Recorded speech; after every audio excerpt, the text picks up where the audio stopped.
We're Ron and Leah, old steaders in our 50s and 60s. Not modern steaders, but old steaders. Because the old ways are just who we are. We spent the last 34 years together.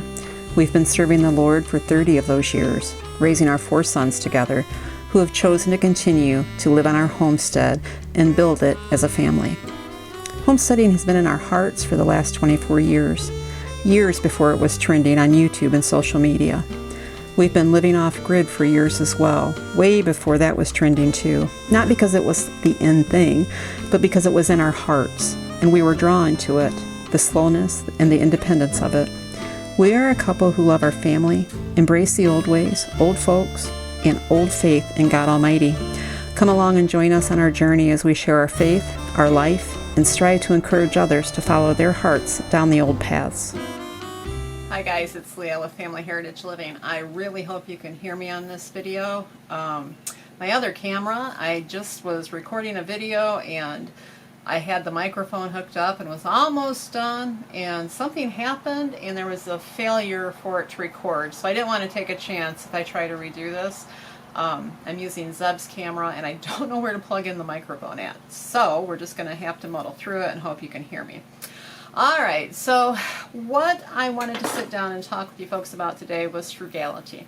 If you get on the internet and you look at, type in frugality, Depression era frugality, frugality tips from grandma, you come up with a plethora of websites, YouTube channels. I mean, it's just endless. And in all honesty, and I'm not saying that they do, but almost every channel that I looked at or every blog I looked at had the same money saving tips. Now you can only have so many money saving tips. I get it. I understand that.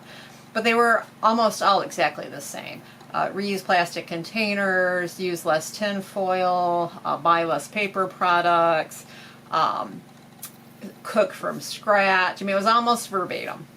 And there's nothing wrong with that, especially if you are able to use the tips and they're helpful for you and you save money. That's all good. But one of the things that has been playing on my mind, and we've talked about this in several videos in the past if you've been with us for any length of time, is why are we at a stage where we're looking to be frugal like grandma? And I think, you know, when we peel the layers away, and if we look at the root of the, I'm going to call it a disease because that's what it is, we see that over the decades, since grandma's time, we are now a consumer-based society. We are not producers for our own needs. We are consuming what we feel is our needs. And most of what we consume is not needs. They are a want, a desire. If you are one of the few that feel you totally got your finances under control, that you regulate your spending only to your needs and occasionally to your wants, then kudos to you.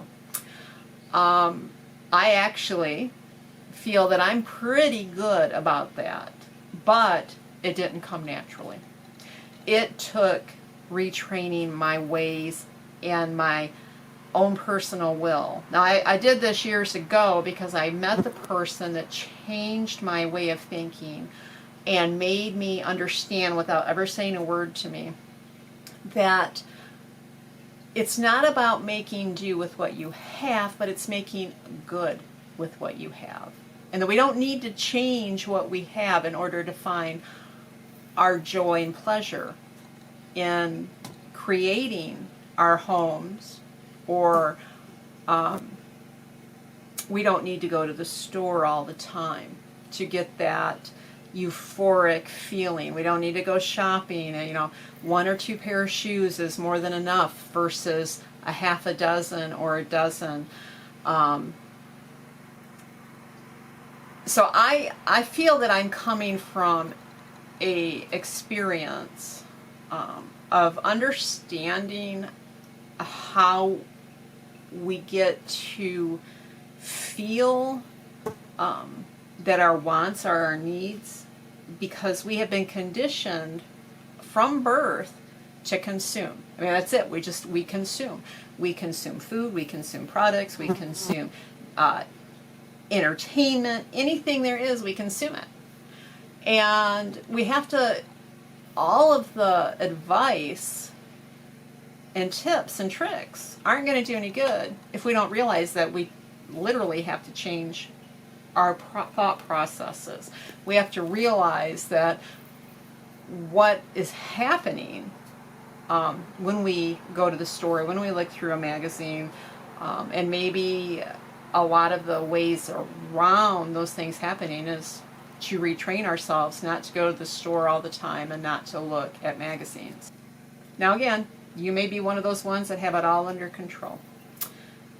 So this video is not for you then, but if you're like I used to be, and sometimes can still find myself, if I get tempted enough, leaning back to old habits, then this video is for you, to encourage you to not be a consumer for someone else, but to be your own boss on what you do consume.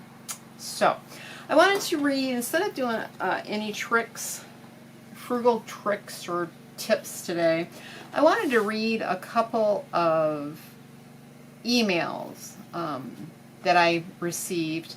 I actually reached out to these people because I felt that they had something to contribute. And I didn't want it long, I just asked them to keep it brief. Something that was instrumental to them in their youth or in their memory of someone that influenced them to live frugally, to not buy into what the world offered.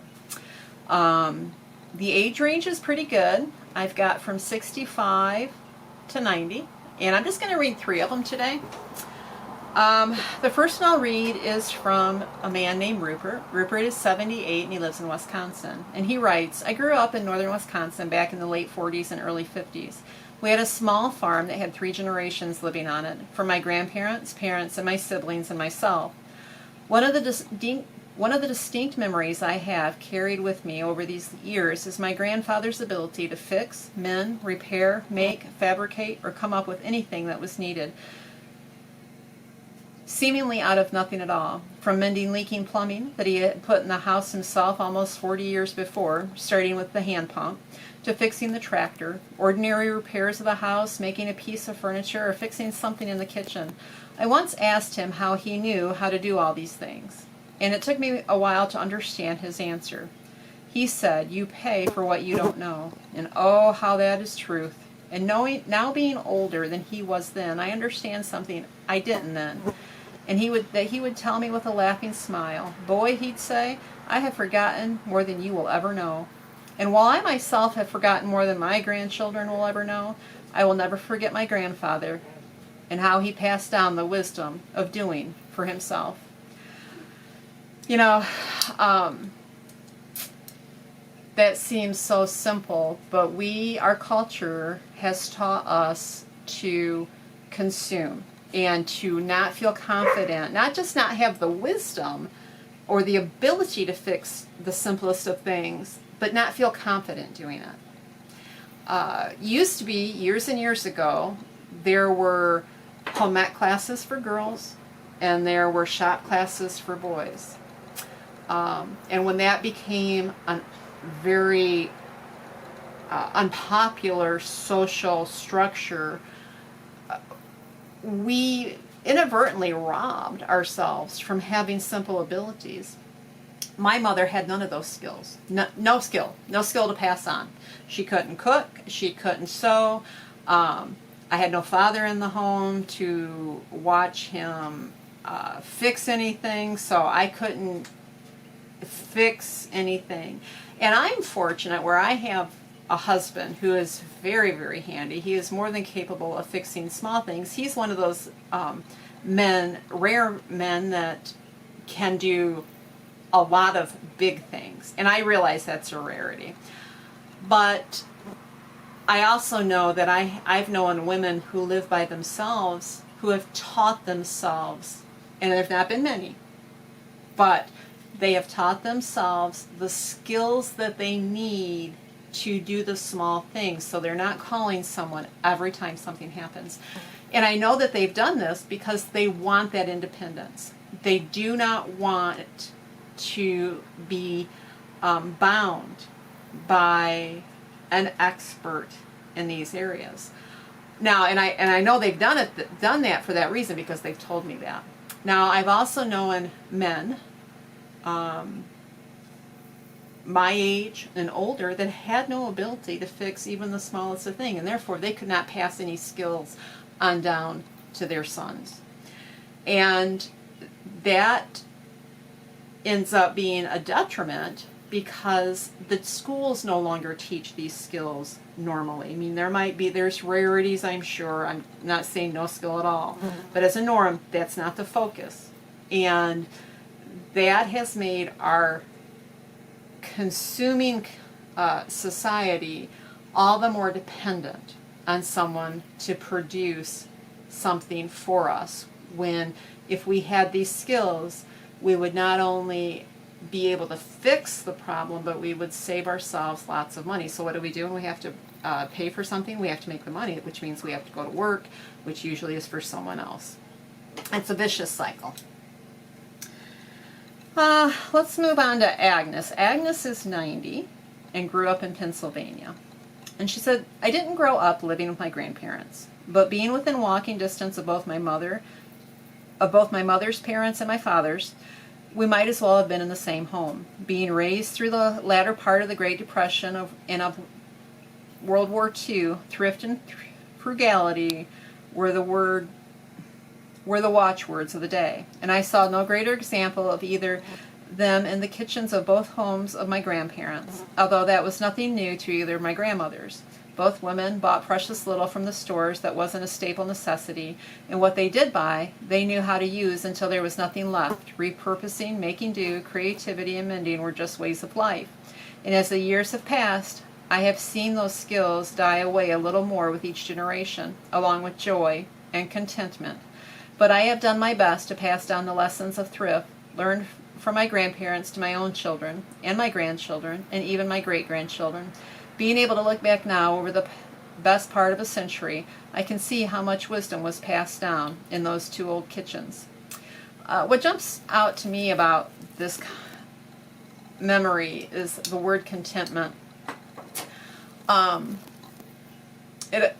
I read it, it struck me that when the Bible was taken out of schools in the 60s,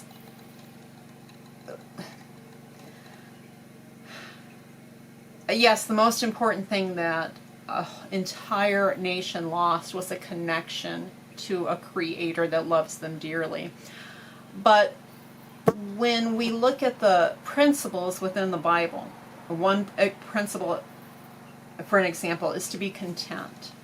See, when we're content, we can find joy. When we are not content, it breeds disdain. It breeds looking for peace and joy somewhere else, even though we might not always understand what we're doing. I have watched people that I knew very well live their entire life discontented with everything they possessed, and therefore they never knew real joy. They always complained about if they had money, if they could purchase this, if they could purchase that, they would be happy. And I always found that so sad, because what they needed was to connect with God and realize that He is their provider, and knowing Him is what begins to bring joy. And then when we feel that joy and we get into His Word, we understand that we're to be content. We learn these basic principles. We used to learn them in school. If you take the contentment, and this isn't a religious lesson, please don't misunderstand what I'm saying, but the principles are so intertwined. When you take out the understanding that you need as a person, choose to be content. Contentment doesn't always happen naturally. Sometimes you just have to choose to be content. We make that hunger build, and you cannot have a society that's content and have them want to purchase products, have them want to continue to buy new things. And that's exactly what the marketing industry that was in cahoots with our government and still is, was banking on, literally. And if we have a contented spirit, then we find, my mother-in-law, and my husband phrased this the other day perfectly. My mother-in-law, if you guys, you've heard me talk of her, she taught me so much that I didn't know before I met her. And she did it through example, not through words. But she didn't make do with what she had. She made good with what she had. She didn't have a lot. She was not a rich woman. She was not even a comfortable woman. She would go garage sailing, and she was very frugal about it. It was not something, there's just to go. She would go trash picking if she needed something, and it wasn't because she was cheap. It was because she was thrifty, and it wasn't to gain more things. It was to fulfill needs, and she was perfectly happy. Now, she also taught me to look at something and see beauty in it when no one else did, and to create that into beauty. And I think that, how do you do that if you're always told there's something better? Now, we always taught our kids, if you've read any of our blog posts, I've written about I Love Lucy, and even though it's such a funny show, it is so full of underlining discontentment that a nation learned. Soap operas. I watched soap operas in the 80s, and I mean, what did it created?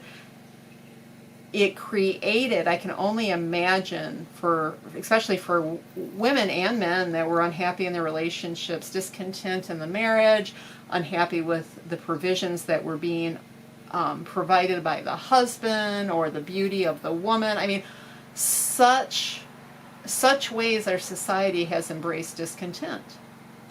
When if we focused on being content with what we had, we would be a joyful people. All you got to do today is look out. Look out. Everybody's angry. Everybody's unhappy. And it really has to do with our consuming society, because it's feeding our emotional wants. And we can never fulfill those because there's always more and more things we want, more things our eyes see that it's better than what we have. And that's just a dangerous place for a society to be in. Okay, so let's move on. I promise I'm not preaching.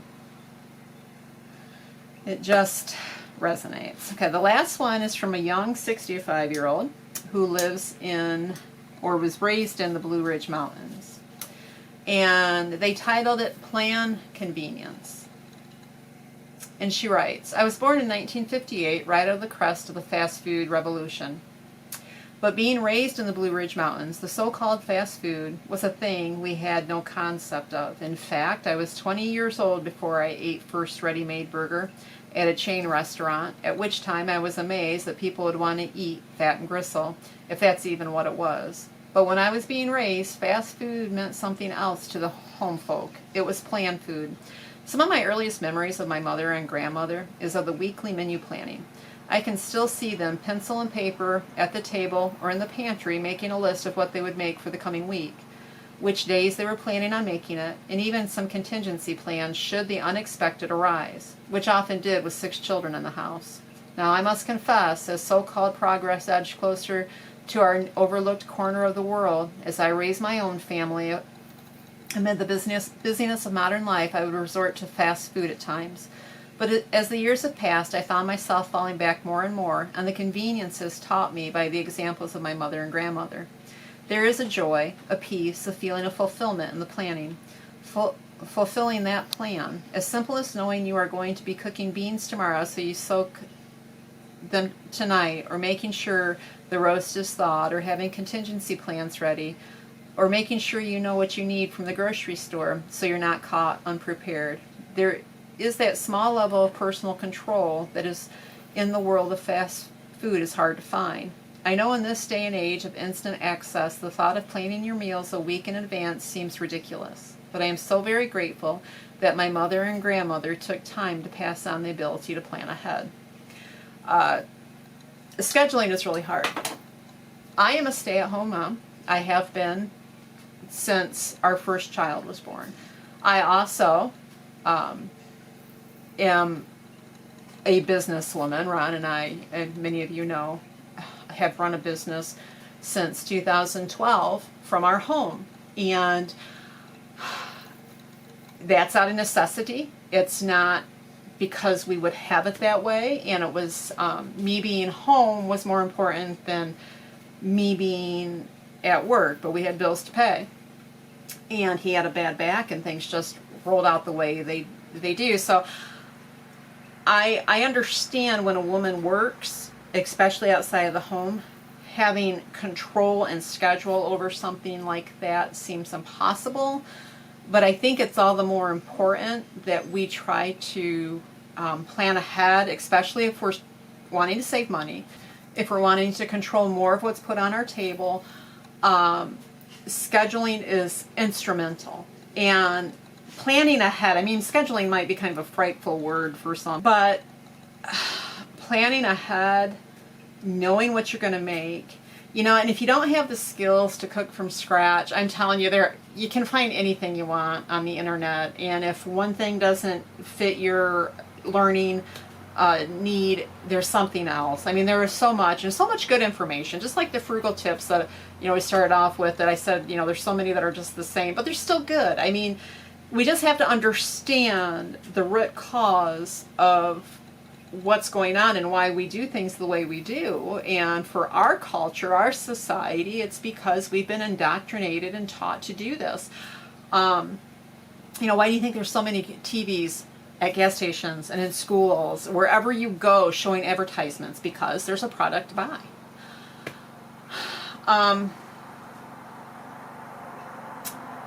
I just want to encourage you to realize that you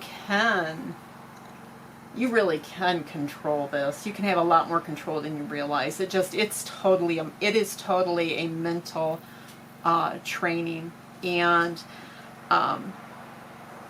a complete mental shift of how we've been programmed. But until you realize that, then it's impossible to do. So I hope that this video has given some food for thought. I know wasn't a whole lot of frugal tips, but I hope the tips that were there were practical and maybe made you think a little bit deeper than just saving the plastic yogurt container or reusing the Ziploc baggie. You know, saving little bits here and there are great, but if everything else is out of control, then that's not going to do you any good. If you're shopping for gratification and don't realize it, or if you are discontented in your life and you don't have to be. I mean, so many of us have more control. There are some of us, we don't have control. I get that. There are things that just can't change. But most of us have more control than what we realize. And I'm going to leave it here. I'm just going to paraphrase, and it's not preaching. It's just, I fall back to this a lot when I think of the Apostle Paul and all that he went through as a servant of Christ. And he was imprisoned, and he was abused. And he said that he was going to choose joy. And that's what I focus on that, because it is a choice. It really is. We get to choose contentment, and we get to choose joy. And I am telling you, the more you choose that, the more you are. The more contented and the more joyful you are. The more challenge you see and looking at something and going, you know what, I'm going to make this work. And I'm going to do it because I'm not going to give this power to someone else. And it is a power. Every time you choose not to fall prey to purchasing something that isn't necessary, you gain power and control, and it just kind of spreads out in your life, and it's you get to a point where you no longer care about what your neighbors think, your boss thinks, anybody thinks, because they're going to look at you odd when you start doing little frugal stuff, and that expands into something bigger. You just start seeing the joy in being a good steward with what you have. So, all right, I guess that's it for now. I have to go pull my beans that I soaked to make supper out of the oven and get the biscuits on. We're having Hungry Jack tonight, one of their favorites. But we will talk soon. God bless.